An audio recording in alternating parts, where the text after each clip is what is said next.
안녕하세요. DJ 라니입니다. 오늘의 사연 시작해 보겠습니다.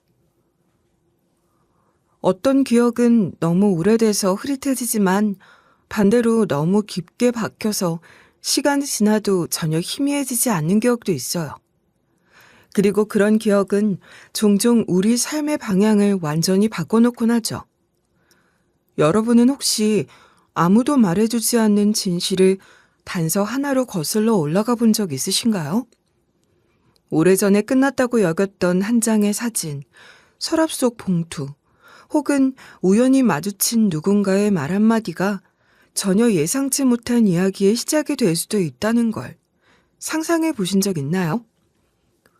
오늘 제가 들려드릴 이야기는 그런 아주 작은 단서 하나에서 시작됐습니다. 그리고 그 끝엔 평생을 모르고 살아왔던 진실이 숨겨져 있었죠. 지금부터 저라는 한 사람의 인생을 송두리째 바꿔놓은 그 여정을 함께 따라가 보시겠어요? 저는 아주 어릴 적에 어머니를 잃었어요. 아직 글씨도 제대로 읽지 못할 나이였고 숫자도 손가락으로 세던 5살이었지만 그날의 분위기만큼은 지금도 똑똑히 기억이 납니다. 흰 가운을 입은 의사들이 바삐 오가는 병원 복도, 회색 벽, 그리고 멈추지 않고 울리던 심장 박동기 소리. 그 차가운 공기 속에서 아버진 제 손을 꼭 붙잡고 있었어요. 아무 말도 하지 않으셨지만 저는 그 조용한 손길에서 무언가 아주 큰일이 일어났다는 걸 느꼈어요. 그날 이후 우리 집은 너무 조용해졌고 더는 밥 짓는 냄새도 웃음소리도 들리지 않았어요. 저는 조금 자라고 나서야 어머니의 일을 하나둘 알게 됐어요. 어머닌 위암 말기 판정을 받으셨고 진단을 받은 지 채 6개월도 안 되어 세상을 떠나셨다고 했어요. 그때 아버진 치료비를 마련하기 위해 손에 물집이 터지도록 일하셨대요. 그마저도 부족해 결국 대출까지 받으셨지만 끝내 어머니를 살리진 못하셨죠. 어머니가 돌아가신 후 아버지는 정비공으로 하루하루 뼈 빠지게 일하며 저를 키우셨어요. 저는 유치원과 학교가 끝나면 공업단지 근처 쇳방으로 돌아와 컵라면에 뜨거운 물을 부어놓고 아버지를 기다리곤 했습니다. 가끔은 TV 방영하는 어린이 프로그램을 보며 상상했어요. 엄마가 저 옆에 앉아있다고. 곰돌이 인형처럼 등을 토닥이며 같이 보고 있다고. 우리 친구들, 오늘도 즐거운 하루였나요? 엄마랑 같이 간식도 먹고 산책도 했죠? 잠들기 전에 꼭 말해줘야 해요. 엄마, 오늘도 고마워요 하고 약속해요. 그런 말 한 번도 못했는데 다음에 보면 해줄 수 있을까? 다음 시간엔 더 재미있는 모험이 기다리고 있어요. 엄마 손 꼭 잡고 잘 자고 내일 다시 만나요. 하지만 TV를 끄면 그 순간 거실하는 금세 정막뿐이었어요. 깜깜한 방 안에 혼자 앉아 라면 국물을 들이키며 기다리던 그 시간들. 그건 적막한 외로움 그 자체였죠. 밤늦게 퇴근하신 아버진 항상 기름 냄새가 밴 작업복을 입고 돌아오셨어요. 피곤한 얼굴로 현관을 열고 들어오신 아버지는 무거운 손으로 제 머리를 쓰다듬곤 하셨습니다. 비도 오고 천둥도 치는 날인데 아빠가 늦어서 미안하다. 혼자 무섭진 않았냐? 네, 괜찮아요. 저 이제 형아잖아요. 하나도 안 무서웠어요. 아버진 그럴 때마다 말없이 저를 안아주셨어요. 말보단 그 품으로 따뜻함을 전하던 분이셨죠. 그 따뜻함 하나로 하루를 버텼지만 그래도 어릴 적 저에겐 채워지지 않는 허전함이 항상 있었어요. 아버지는 늘 바쁘셨고 그 바쁨의 틈바구니에서 저는 늘 혼자였어요. 지금에야 그 시절을 아련하게 돌아볼 수 있지만 당시엔 정말 서러운 일들이 많았죠. 한 번은 초등학교 입학식 날이었는데 교실 입구에 서서 엄마 손에 꼭 붙잡고 들어오는 아이들 틈에서 저만 혼자 가방끈을 움켜쥔 채 서 있었어요. 담임 선생님이 다가오셔서 웃으며 물으시더라고요. 어머님은 어디 계시냐고. 대답 대신 웃었지만 그 순간 제 안에 있던 수치심이 솟구쳐 올랐어요. 엄마 없는 애라는 걸 모두에게 들킨 느낌이었죠. 저는 교실 한쪽 구석으로 가 조용히 앉았고 모두가 자기소개를 할 때 혼자 고개를 숙이고 눈물을 뚝뚝 흘렸던 기억이 나요. 소풍을 가도 도시락은 부실했고 운동회 때도 학예회 때도 부모 참여 수업이 있는 날이면 늘 창피했어요. 운동장 한쪽에 줄 맞춰 서 있는 친구들의 어머니들을 보면 그렇게 부러울 수가 없었죠. 아빠, 내일 수업에 엄마 아빠 오라고 했는데 꼭 안 와도 돼요? 그래? 근데 아빠는 내일 일을 빠질 수가 없는데 미안하다. 응, 괜찮다니까. 안 와도 돼요. 아버지의 현실을 알기에 저는 일찍부터 받아들이는 법을 배웠어요. 그렇게 저는 남들처럼 받지 못하는 것을 부끄러워하지 않기 위해 혼자 감정을 감췄어요. 자라는 동안에도 아버지는 어머니에 대한 얘기는 절대 꺼내지 않으셨어요. 그 흔한 결혼 사진도 집에 없었고 저는 어머니의 얼굴조차 기억하지 못했어요. 어머니에 대해 말하는 것 자체가 저희 집에선 금기였어요. 말없이 조심하고 말없이 삼키며 지내는 게 아버지와 저의 방식이었죠. 어떤 암묵적인 선을 사이에 두고 서로의 상처를 조심히 피해 다니며 조용히 살아갔던 것 같아요. 그럼에도 가끔 아버진 제 머리를 쓰다듬으며 말씀하셨어요. 넌 엄마를 참 많이 닮았어. 특히 눈매가 닮았지. 그 말을 들을 때마다 저는 눈을 감고 어머니를 떠올리려 했었어요. 하지만 아무리 애써도 그 모습은 실루엣처럼 희미하게만 했어요. 마치 안개 속 어딘가에 서 있는 그림자 같았고 가까이 가려 할수록 더 멀어지는 느낌이었어요. 그래도 그 한마디가 저에겐 소중했어요. 적어도 거울로 제 눈을 보며 어머니의 눈빛을 상상해 볼 순 있었으니까요. 저는 그렇게 조용한 아이로 조숙한 소년으로 자라났어요. 세상에 질문하지 않고 남에게 기대지 않으며 살아남는 법만을 먼저 배웠죠. 그렇게 자라 20살이 되던 겨울 어느 날 밤이었어요. 그날도 평소처럼 야간 편의점 아르바이트를 마치고 집으로 돌아가던 길이었죠. 피곤에 절어 터벅터벅 걷던 중이었는데 갑자기 휴대전화가 울렸어요. 화면에 확인하니 재난 문자 하나가 도착해 있더라고요. 땡땡동 정비소 근처에 화재 발생. 인근 주민은 대피 바랍니다.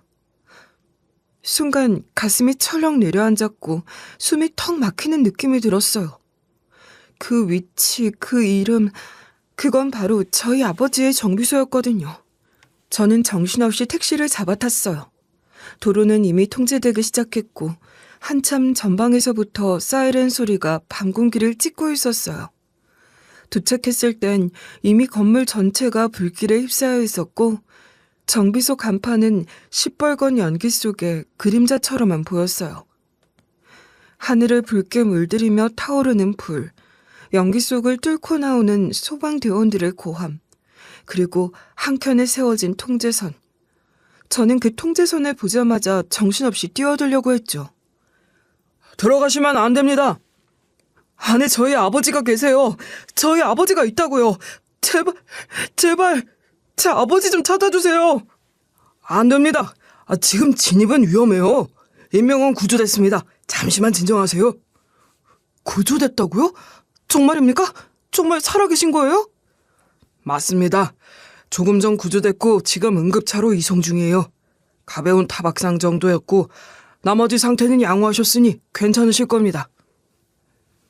그 말에 저는 그 자리에 털썩 주저앉고 말았어요. 안도감과 공포, 분노와 허탈함이 뒤엉켜 눈물이 왈칵 쏟아졌죠. 저희 아버지의 모든 것이 담긴 정비소, 제 유년의 모든 게 담긴 그 공간은 활활 타오르며 무너지고 있었어요. 아버지의 삶 전부가 그날 밤 그렇게 사라졌습니다. 다음 날 아침 경찰 조사가 시작됐고 현장은 잿더미가 되어 있었어요. 아버지는 무릎을 꿇은 채 재 속에서 무언가를 찾고 계셨고 그 손엔 검댕과 기름이 뒤섞여 있었어요.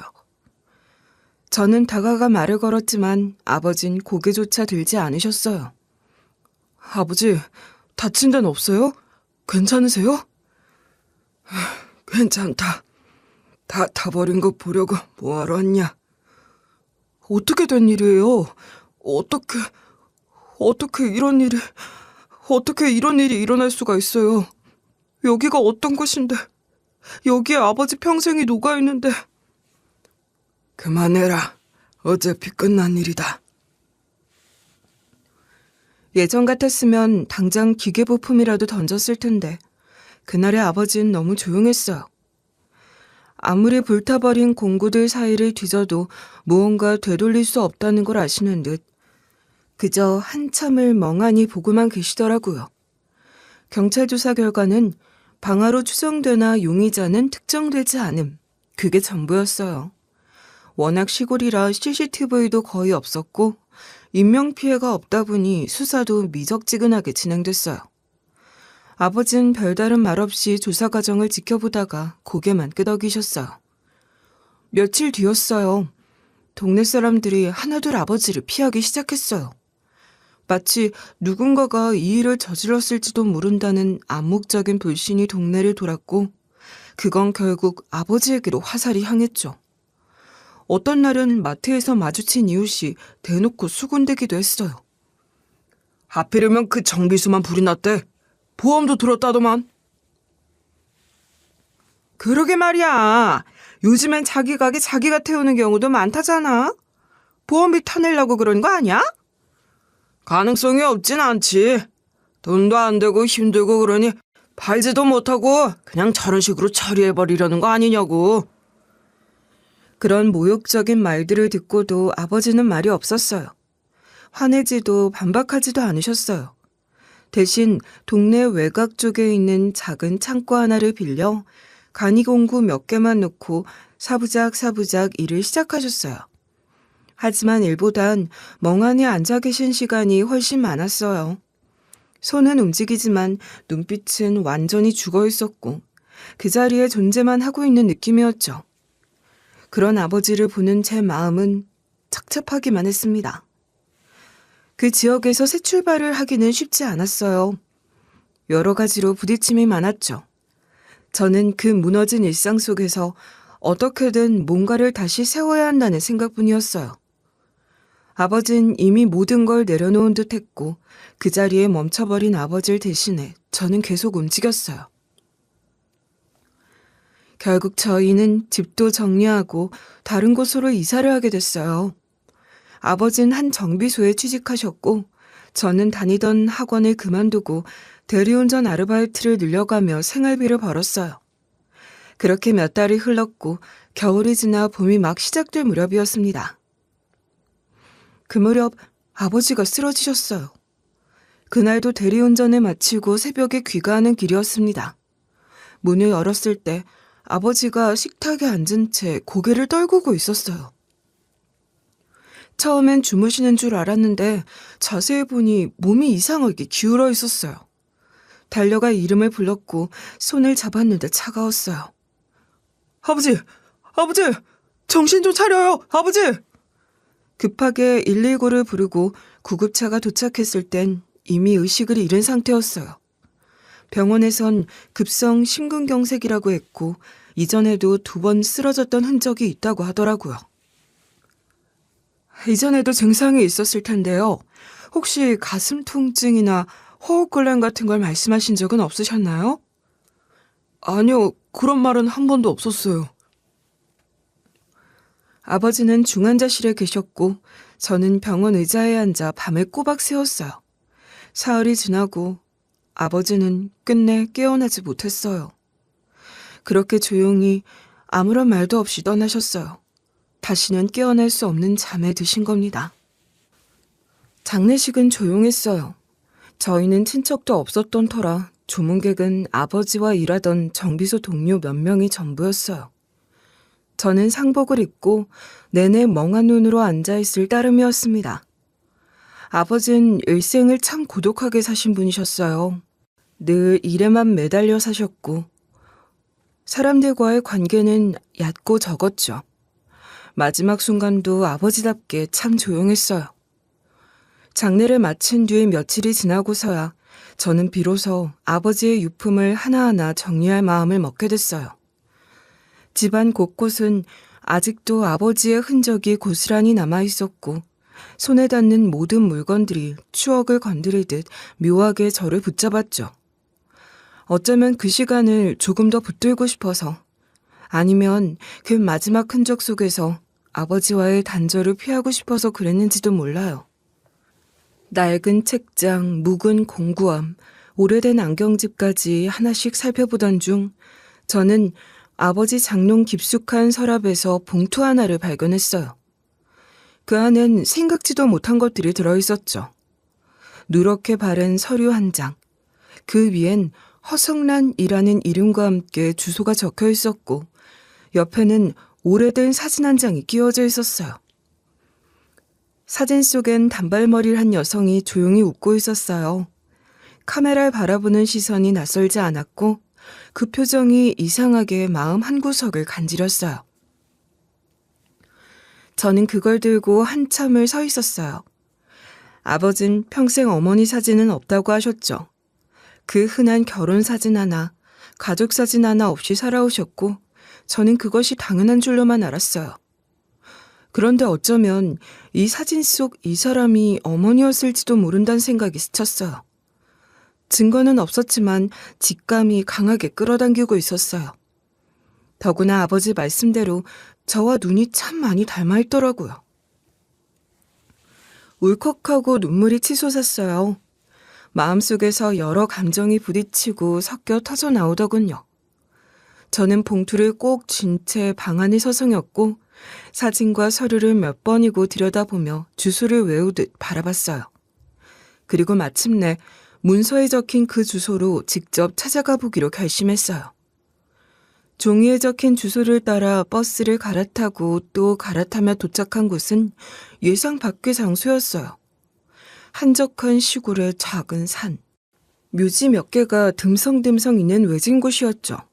그곳엔 허성란이라는 이름이 새겨진 묘비가 하나 있었어요. 그 순간 저는 얼어붙은 채 멍하니 서 있었어요. 가슴 한가운데서 묘한 통증이 번져 올랐고 숨을 쉬는 것조차 조심스러워졌어요. 어머니, 맞으세요? 맞죠? 저예요, 저. 저 엄마 아들이에요. 제가 이만큼 컸어요.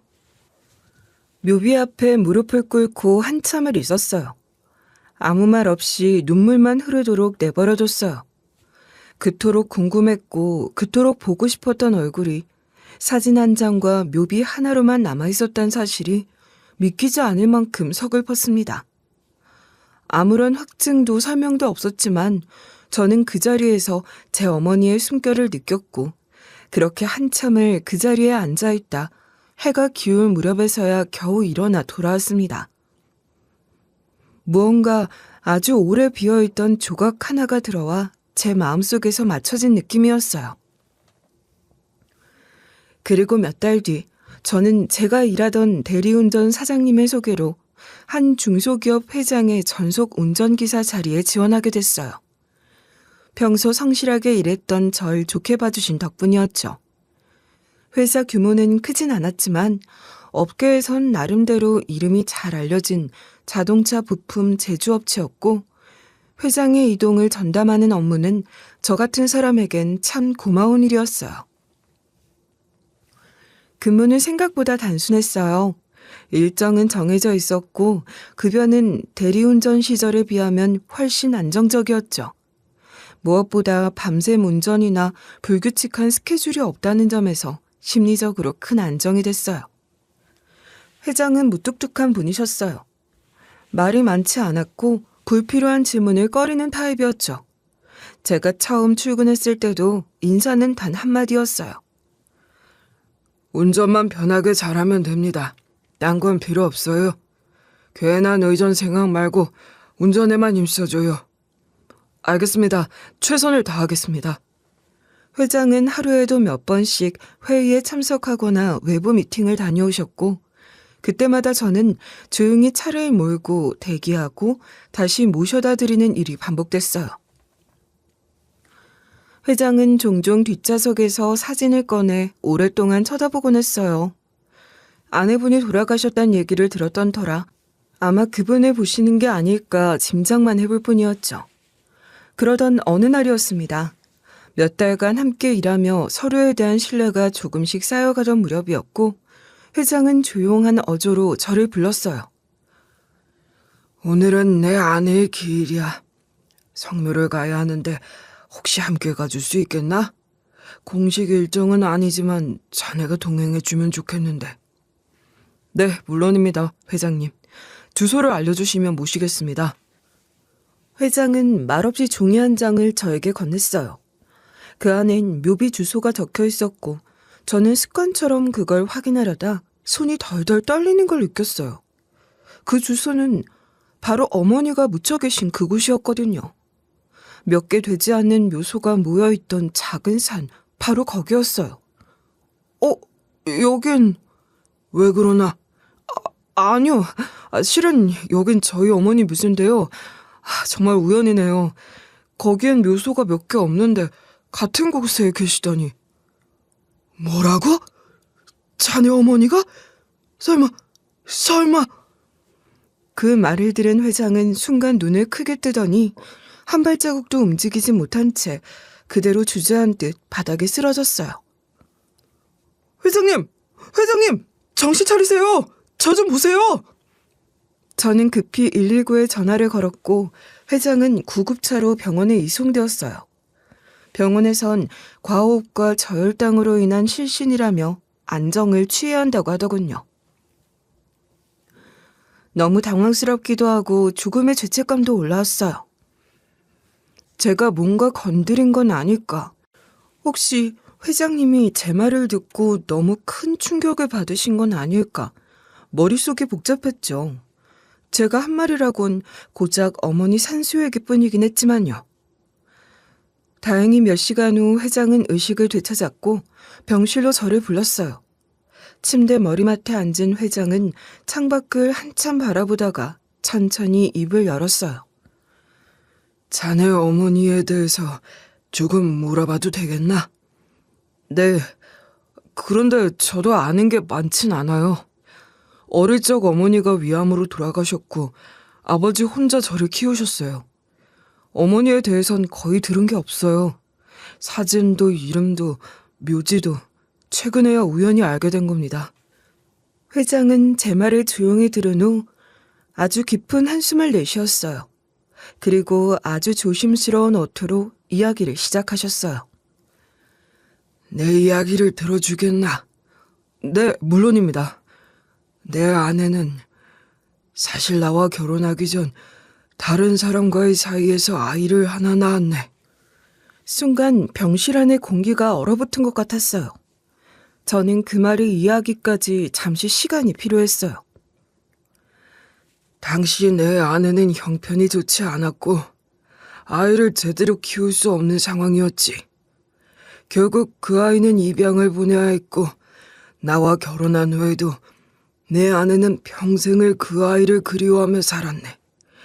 자주 꿈에도 나타났다고 했지. 나는 그 사실을 결혼한 후에야 알고 처음엔 받아들이기 어려웠지만 시간이 지나면서 그 상처를 알게 되었어. 그럼 회장님께서 말씀하신 그 아이가 혹시... 그래, 맞아. 네 어머니였어. 회장은 손을 떨며 물 한 잔을 들어 올렸다가 그대로 내려놓았어요.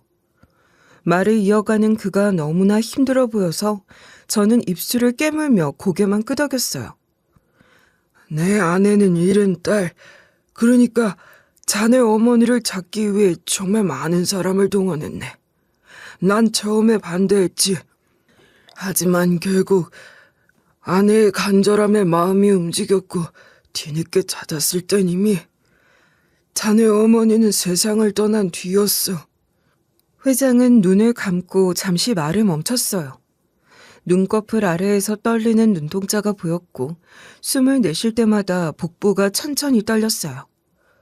그럼 사모님은 제 존재를 아셨어요? 알았네.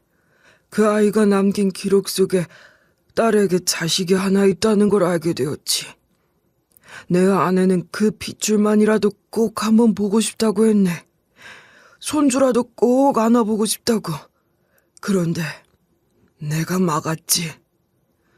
그 말에 저는 고개를 들지 못했어요. 회장은 말을 이어갔어요. 당신 아는 그게 괜한 상처로 다시 덧내는 일일 거라 생각했어.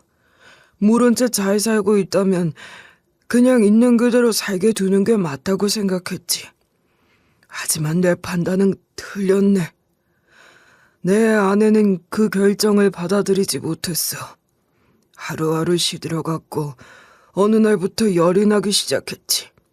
결국 병으로 누웠고 의사 말로는 정신적인 충격이 병세를 다 악화시켰다고 하더군. 그 여인은 마지막까지도 이름을 입에 올렸어. 이름조차 모르는 아이를 애타게 찾았지. 그럼 혹시 저를 찾으려고 하셨던 건가요? 맞아. 하지만 왜 이렇게 타이밍이 맞질 않은지. 그때 정비소에 불이 나고 자네 가족이 그 지역을 떠났다는 소식을 들었을 땐 이미 너무 늦었었지. 주소도 연락처도 모두 끊겼고 내가 아무리 발버둥 쳐도 너를 찾을 수 없었어. 회장은 조용히 제 손을 보며 말을 이었어요. 그런데 이렇게 자네를 만나게 됐으니 이건 운명의 장난일지도 모르겠군 그래. 회장의 얘기에 가슴이 먹먹했어요. 세상에 이런 일이 정말 일어날 수도 있는 건가 싶었고 지금 내가 듣고 있는 이 이야기가 영화도 아니고 실제라는 게 믿기지 않았습니다. 자네는 내 핏줄은 아니지만 내 아내가 일생을 그리워하던 아이의 아들이야. 병실 안의 공기는 조용했고 회장의 눈가엔 어느새 눈물이 맺혀 있었어요. 저는 뭐라 대답해야 할지 몰랐어요. 갑작스러운 진실 앞에 어떤 말도 쉽게 꺼낼 수 없었고 그저 회장의 눈을 바라본 채 조용히 숨만 쉬었어요. 생각할 시간이 필요해요. 지금은 너무 많은 이야기를 들어서 정리가 안 되네요. 그래, 알겠네.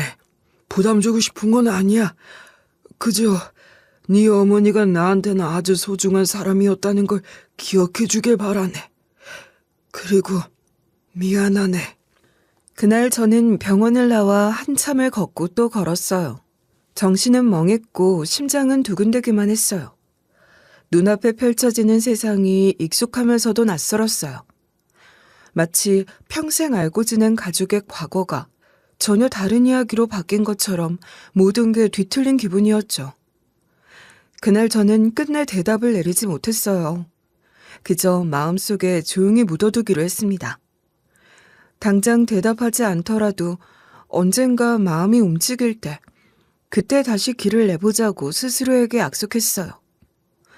그런데 며칠이 지난 어느 날 회장이 다시 저를 불렀어요.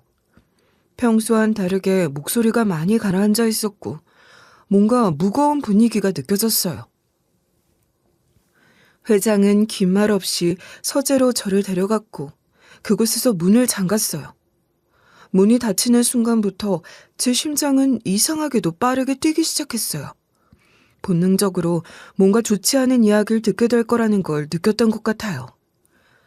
자네에게 할 말이 있어 불렀어. 듣고 나면 마음이 편치 않을 수 있을 테니 각오하고 듣게. 괜찮습니다. 무슨 이야기든. 회장은 서류 몇 장을 꺼내 책상 위에 천천히 펼쳤어요. 낯선 문서였고 거기엔 익숙하지 않은 외국어로 적힌 글씨들과 수상한 금융거래 기록들이 함께 있었어요. 회장은 고개를 떨군 채 낮은 목소리로 말을 시작했어요.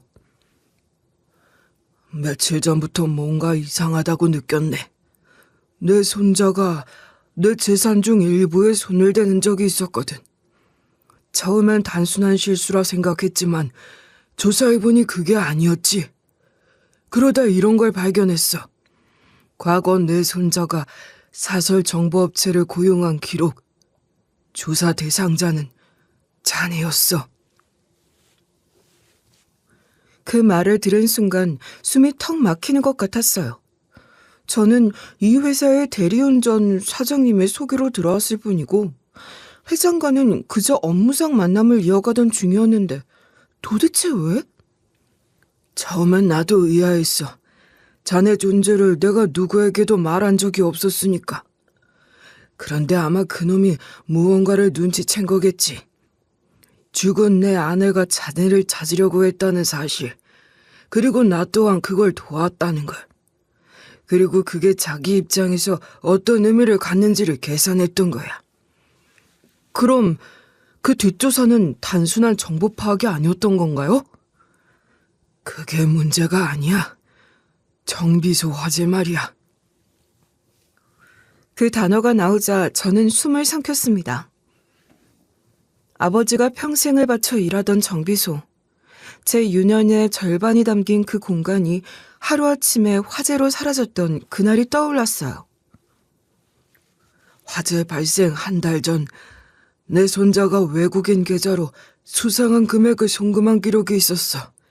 그 돈이 어떤 경로로 흘러갔는지 추적해봤더니 불법 체류 외국인 몇 명이 소액으로 분산 수령한 게 확인됐지.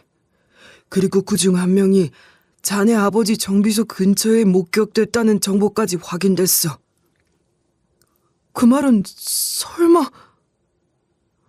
그래, 그놈이 시킨 짓이야. 방화, 증거를 완전히 없앨 순 없었지만 상황을 보면 그 외엔 설명이 안 돼. 그리고 그 이후 자네와 자네 부친이 마을을 떠나야 했던 것도 자네 아버지의 취업이 막힌 것도 모두 연결되어 있어. 저는 몸에 굳은 채 한동안 아무 말도 할 수 없었어요. 온몸에 소름이 돋았고 손끝이 저리기 시작했어요. 아버지가 왜 그토록 갑작스럽게 무너졌는지, 왜 우리에게 그런 일이 일어났어야 했는지 그 무엇도 이해가 되지 않았는데 이제야 모든 퍼즐이 맞춰지는 기분이었어요. 도대체 왜 그렇게까지 한 거죠? 자네 존재가 위협이 될 수 있다고 생각했기 때문이겠지. 자네가 내 아내의 손자라는 걸 감지했던 거겠지. 설마 있지만 결국 자기 자리를 지키기 위해 자네를 없애려 했던 거야. 그럼 앞으로 어떻게 되는 건가요? 일단 곧바로 이사회에 보고했고 내부 감사를 착수시켰었네. 하지만 그놈도 만만치는 않더군. 이미 상당수 자료를 삭제했고 자신이 빠져나갈 길도 계획해놨더라고. 그럼 처벌을 할 순 있는 건가요? 지금은 잠시 출장을 다녀온다고 해놨지만 내가 그놈을 이 회사에서 다시 보게 될 일은 없을 거야. 이미 법무팀과 이야기는 끝났고 사문서 위조와 업무 방해, 심지어 산업 스파이 행위까지 얽힌 상태야. 경찰 조사에 넘기기 직전까지 와 있어. 너무나 충격적인 이야기였고 가슴이 메어오는 걸 주체할 수 없었어요. 어릴 적 그 불길이 단순한 사고가 아니라 누군가의 계획이었다는 것. 아버지가 그런 상황에서 모든 걸 껴안고도 끝내 아무 말도 하지 않았다는 것. 그걸 어떻게 한 번에 받아들일 수가 있겠어요. 회장은 깊게 숨을 들이쉬었고 조용히 일어나 창가에 섰어요. 그리고 저를 돌아보며 말했죠. 내일 가족들을 불러 모아 이 사실을 모두 밝힐 생각이네. 자네도 함께 해주게. 아니, 자네도 반드시 함께 해야만 해. 약속한 다음 날, 회장은 식탁 중앙에 앉아 묵묵히 차를 들이키고 계셨고 저를 포함한 나머지 가족들은 반대편에 긴장한 얼굴로 앉아 있었어요. 접시는 비었고 음식은 손도 대지 않은 채 시간이 흘렀고요. 회장은 식사를 하자고 불러놓고는 아무 말 없이 한참을 침묵만 이어갔어요. 그러다 천천히 젓가락을 내려놓고 입을 여셨어요.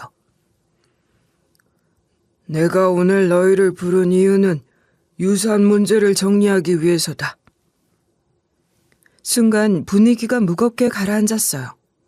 회장의 아들, 며느리, 손자까지 모두 눈빛이 바짝 선 채 그 말을 듣고 있었죠. 저는 가시방석 같은 자리에서 조용히 숨을 죽였고요. 잠시 뒤 회장은 가족들에게 묻어둔 진실을 밝혔어요. 죽은 내 아내, 너희 어머니와 할머니는 나와 결혼하기 전 아이를 낳은 적이 있다. 그 아이는 사정이 여의치 않아 입양 보냈고 이후 줄곧 그 아이를 찾으려 했다. 아들의 표정이 일그러졌고 며느리는 들고 있던 냅킨을 쥐어짜기 시작했어요. 요주의 인물인 손자는 눈을 가늘게 뜨고 회장의 입만 쳐다봤고요. 회장은 그 시선을 모두 감당하며 조용히 말을 이었어요. 그 아인 끝내 찾지 못했고 뒤늦게 알았을 땐 이미 세상을 떠났더군. 그런데 아이에게서 태어난 자식이 여기에 있다. 회장은 제 쪽을 가리켰어요. 저는 식탁 끝에서 굳은 자세로 앉아 있었고 그 말에 가족들의 시선이 한꺼번에 저를 향했어요. 저는 숨을 크게 들이켠 뒤 조용히 고개를 숙였어요. 아버지, 지금 무슨 말씀이세요? 저 사람이 누구라고요? 내 아내가 그토록 만나고 싶어 했던 아이의 핏줄이다. 내 아내가 못다 이룬 마지막 소원이었지. 난 그걸 외면했고 그 일을 지금도 후회한다. 그럼 뭐야? 갑자기 나타난 이 사람을 유산 상속자라도 만들겠다는 겁니까? 지금 이런 얘기를 하시는 이유가 뭔데요, 아버지? 이미 일부 유언장을 수정했다. 내 이름으로 이 친구에게 남길 몫은 남겨뒀다. 네가 걱정하는 지분 문제가 아니라 내 아내의 이름으로 남길 유산이야. 지금 장난하세요? 아버지가 계시고 제가 있는데 제 자식들이 버젓이 있는데 갑자기 어디서 튀어나온 뭔 듣도 보도 못한 놈한테 그걸 넘겨요? 듣도 보도 못한 놈이라고? 하지만 네 아들은 알고 있어. 네 아들에게 물어봐. 그게 무슨 말씀이세요, 아버지? 회장의 폭로에 일동은 의아한 얼굴이었고 손자놈은 당황했죠. 할아버지, 무슨 말씀이세요? 네가 그동안 무슨 짓을 했는지 내가 몰랐을 줄 아냐? 무슨 말씀이세요? 다 조작이에요. 제가 뭘 했다고? 뭘 한 게 없다는 놈이 내가 무슨 소리를 하는 줄 알고 조작 오느냐? 회장은 자리에서 일어나 서랍에서 도장을 찍은 서류철을 꺼냈고 차례대로 식탁 위에 올려놨어요. 이건 회계법인 보고서고 이건 내부 이사회 회의록이야. 그리고 이건 너희 사설 정보업체랑 주고받은 이메일 원문이다. 누가 그걸 믿어요? 그럴싸하게 포장만 하면 모든 증거가 되는 거예요? 그러니까 내가 이걸 감정 맡긴 거다. 변호사도 함께 있었다. 네가 지금 뭐라고 변명해도 이미 감정 결과는 검찰에 들어갔어. 검찰이요? 진짜로요? 아버지, 아니 이놈이 무슨 짓을 했는지 몰라도 일단 진정을 하시고 저놈이 무슨 짓을 했는지 모르면 입 닥쳐. 할아버지, 살려주세요. 살려주세요. 정비소에 불을 지른 게 너였지. 불을 직접 지른 건 네가 아니었을지 몰라도 그 일이 벌어진 한 달 전 네 계좌에서 나간 불법 자금 흐름까지 내가 다 봤다. 외국인 통장, 현금, 송금. 운 좋게도 인명피해는 없었지만 사실 그날 너는 인명사고까지 노린 거 아니야? 아니에요. 그냥 이사만 하게 하려고. 진짜 죽이거나 그러려는 건 아니었다고요. 손자는 자기도 모르게 자기 죄를 인정해버리고 말았고 가족 일동은 모두 놀라 입을 틀어막았어요. 죄송해요. 전 그냥 제 자리를 지키고 싶었던 것뿐이에요. 갑자기 들이닥친 누군가가 내 모든 걸 빼앗아갈 수 있다는 생각이 드니까. 그래.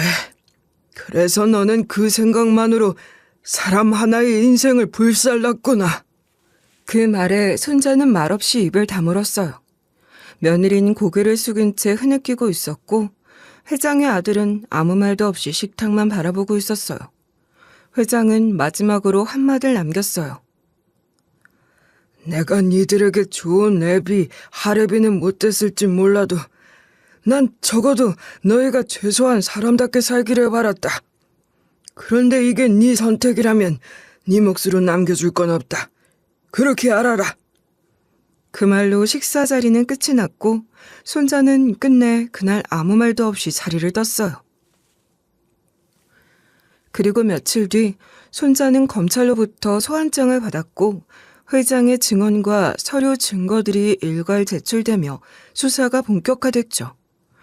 조사 결과 회사 돈 횡령, 정보 유출, 사설 정보업체를 이용한 사생활 침해, 방화교사 정황까지 복합적으로 드러났고 손자는 직위 해제와 동시에 등기 이사직에서도 해임 처리되었어요. 손자는 결국 모든 혐의가 드러난 뒤 더 이상 발뺌할 수 없다는 걸 깨달았는지 직접 회장을 찾아왔어요. 회장 앞에 무릎을 꿇고 말없이 고개를 깊이 숙인 채 어깨를 떨었어요.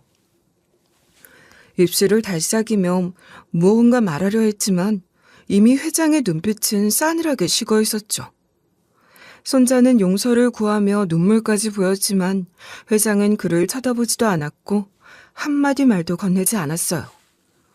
회장의 손은 무릎 위에서 꼼짝도 하지 않았고 오히려 의자에 기대앉은 채 고개를 돌린 모습은 그 어떤 대답보다도 냉정했습니다. 그것은 끝이었다는 신호였고 다시는 되돌릴 수 없는 선이 그어졌다는 의미였죠. 그 모습을 지켜보던 회장의 아들, 즉 손자의 아버지도 처음엔 아무 말 없이 두 사람 사이를 바라보다가 이내 고개를 숙이셨어요. 아들을 말릴 기운조차 잃은 듯 무거운 한숨만 내뱉고는 말없이 방을 나섰어요.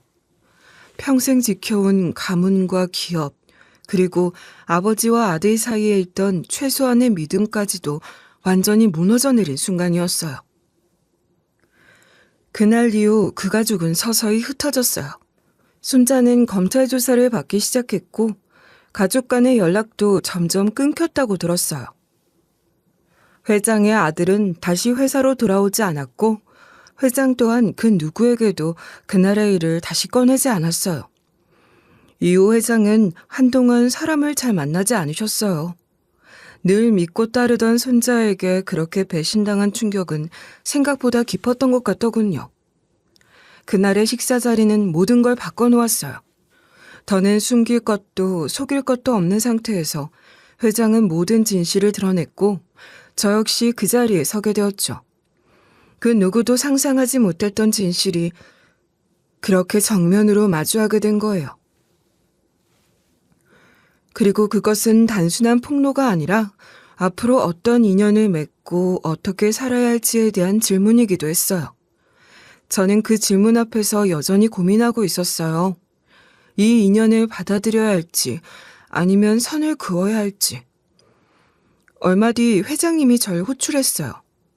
회장은 평소보다 한층 여인 얼굴로 병실에 앉아 계셨고 저를 보자 천천히 오른손을 들어 의자에 앉으라고 하시더군요. 저는 말없이 고개를 끄덕이며 자리에 앉았고 회장님은 주머니에서 봉투 하나를 꺼내 조심스럽게 내밀었어요. 갈색의 도톰한 봉투였고 그 안엔 단정하게 정리된 서류 몇 장이 들어있었어요. 이게 뭔가요? 네가 받아주었으면 해서 내가 오래전부터 준비해온 일이야. 원래는 내 손자한테 넘기려 했지만 이제 더는 그럴 수 없게 됐구나. 저는 서류를 한 장 한 장 넘기며 잠시 말이 없었어요. 기술 기반 청년 지원 프로젝트, 정비와 기계 실습을 위한 인프라 설계, 창업 육성 공간 계획까지 상세히 적힌 사업 계획서였고 이미 법인은 설립되어 있더라고요. 이건 내가 그동안 쌓아온 기술과 경험 그리고 내 마지막 투자야. 난 지금까지도 아내가 원했던 일을 끝까지 못해줬다는 죄책감으로 살아왔어. 널 본 순간 그 눈매에서 그 사람을 봤다. 단순히 닮아서가 아니야. 그 눈에 담긴 진심이, 따뜻함이 그 사람을 꼭 빼닮았더구나. 하지만 저한테 이런 자격이 있을까요? 전 아직 아무것도 모르는데요. 내가 지금껏 본 너라면 충분히 감당할 수 있다고 믿는다. 하지만 아마도 내 아내가 살아있었다면 지금 이 순간을 누구보다 기뻐했을 거다. 그러니 이걸 그 사람의 마지막 뜻이라고 생각해주면 좋겠구나. 그 순간 눈물이 차올랐어요. 한 번도 뵌 적 없는 분이지만 제 할머니, 그분이 평생 품고 있었던 그리움과 죄책감, 그리고 저를 향한 마음이 가슴 깊이 와닿았던 거예요. 그래서 결국 고개를 끄덕였어요. 제가 할 수 있는 최대한의 존중과 감사의 표현이었죠. 그럼 잘해보겠습니다, 회장님. 그날 이후 저는 본격적으로 법인 설립과 운영을 준비하기 시작했어요. 서류상 대표가 된 건 며칠 전이었지만 실질적인 출발은 그날이 첫날이었죠. 재단의 본사는 기존의 회장 사무실이 있던 건물 일부를 개조해 마련했고, 저는 어릴 적 아버지와 함께 살았던 옛 동네 근처 공터를 찾아다니며 부지를 알아보기 시작했어요. 결국 정비소가 불타버린 그 자리에 가까운 위치, 오래된 창고 부지를 매입해 리모델링을 시작했어요. 정비와 용접, 기계 조립 등을 위한 실습 공간을 마련하고 창업을 준비하는 청년들을 위한 1인 공방과 장비실, 상담실, 휴게 공간까지 구체적인 계획을 세워나갔어요. 이름 없는 기술자들이 서로의 경험을 나누고 실패를 겪어도 다시 일어설 수 있는 곳, 그게 제가 꾸미고 싶었던 공간이었어요. 공사가 끝나고 청년기술지원센터라는 간판이 걸리던 날, 저는 한참을 멀찍이서 그 모습을 바라보았어요. 회사의 로비에는 회장님의 아내, 그러니까 제 외할머니의 젊은 시절 사진이 걸려 있었죠. 저는 그 앞을 지나갈 때마다 한 걸음 한 걸음을 더 잘 디뎌야겠다고 다짐하게 돼요. 그 누구에게도 알려지지 않았던 가족의 연결고리. 그게 저 하나로 이어졌다는 사실에 아직도 실감이 안 나긴 하지만 적어도 이 자리에서 제가 할 수 있는 일만큼은 제대로 해놓고 싶은 마음이었죠. 그리고 제가 맡아 운영해 나가고 있는 이곳은 단순히 정비 기술을 배우는 공간이 아니에요. 살아가는 법을 배우고 자신의 손으로 무언가를 만들고 그것을 통해 다시 일어설 수 있는 용기를 키우는 공간이죠. 저는 그곳에 첫 문을 연 사람이라는 책임감으로 지금도 매일 그곳으로 향하곤 합니다. 회장은 요양병원으로 거처를 옮기고부터 서서히 세상의 시선에서 멀어지기 시작했어요. 공식적인 자리에는 더 이상 얼굴을 내비치지 않았고 회사 일에서도 완전히 손을 떼셨어요. 임직원들에게도 건강상 이유로 당분간 요양에 집중하겠다는 짧은 메일만 남긴 채 조용히 떠나셨죠. 하지만 저는 가끔씩 그분을 찾아뵙곤 했어요. 토요일 아침 병실 한쪽에 마련된 작은 차 테이블에 마주 앉아 이런저런 이야기를 나누곤 했죠. 회장님, 오늘은 어때요? 좀 괜찮으셨어요? 이제 날씨가 풀리니까 밤이 덜 춥구나. 근데 말이지, 여기선 시간이 이상하게 흘러간다. 누워만 있으니 하루가 3년처럼 길고 또 눈 깜빡하면 밤이야. 그래도 그 시간 안에 이렇게 찾아오는 사람이 있다는 거면 외롭진 않으시잖아요. 그렇지. 이렇게 와주니 고맙고 따뜻하다. 네가 안 오면 이 방 안엔 고요만 남지. 회장은 늘 담담했어요. 마치 모든 걸 다 살아낸 사람처럼요. 병원 침대에 누워있는 시간이 길어져도 짜증내는 법 없이 잔잔한 눈빛으로 창밖을 바라보며 웃곤 하셨어요. 저는 그 모습을 보며 혈연은 아니지만 가족이라는 건 결국 마음으로 맺어지는 거라는 걸 믿게 됐어요. 한편 회장의 손자는 결국 재판을 받았고 일부 혐의가 인정되어 징역형을 선고받았어요. 사건 이후 가족들과도 연락을 끊은 채 지내고 있다는 이야기를 들었죠. 누구보다 사랑받고 누구보다 많은 기회를 받았던 사람이 그걸 지키지 못한 채 그렇게 무너졌다는 사실은 씁쓸했어요. 저는 일부러 그의 소식을 더 이상 묻지 않기로 했어요. 이미 끝난 이야기고 저는 이제 제 앞에 있는 사람과 제 몫의 삶에 집중하기로 했거든요. 회장이 물려준 청년기술재단은 단단하게 뿌리를 내려가고 있어요. 매일 새벽이면 저는 센터 문을 제일 먼저 열어요. 하루가 끝나면 손바닥엔 늘 기름 자국이 남고 발바닥은 무겁지만 저는 그 모든 게 감사해요. 제 아버지가 평생 살아낸 삶이 바로 이런 것이었고 이제는 제가 그 길을 걷고 있는 거니까요. 그리고 가끔은 어머니의 묘지를 찾아가요. 그 옆엔 이제 회장님의 아내, 그러니까 저에게는 외할머니가 되는 분의 이름이 나란히 새겨진 비석이 함께 있어요. 전에는 누군지 몰랐지만 이제는 알아요. 두 분이 생전에 만나진 못했더라도 이렇게라도 나란히 있을 수 있어서 다행이라고 생각하곤 하죠. 어머니, 그리고 외할머니, 저 잘 지내고 있어요. 두 분이 못 이룬 시간 제가 열심히 살아서 대신 채워볼게요. 묘비 앞에 앉아 작은 꽃 한 송이를 놓고 돌아설 때면 늘 마음이 뭉클해져요. 언젠가 아버지가 술 한잔 하시고 저에게 해주신 말이 생각나거든요. 너희 엄마는 목련을 참 좋아했단다.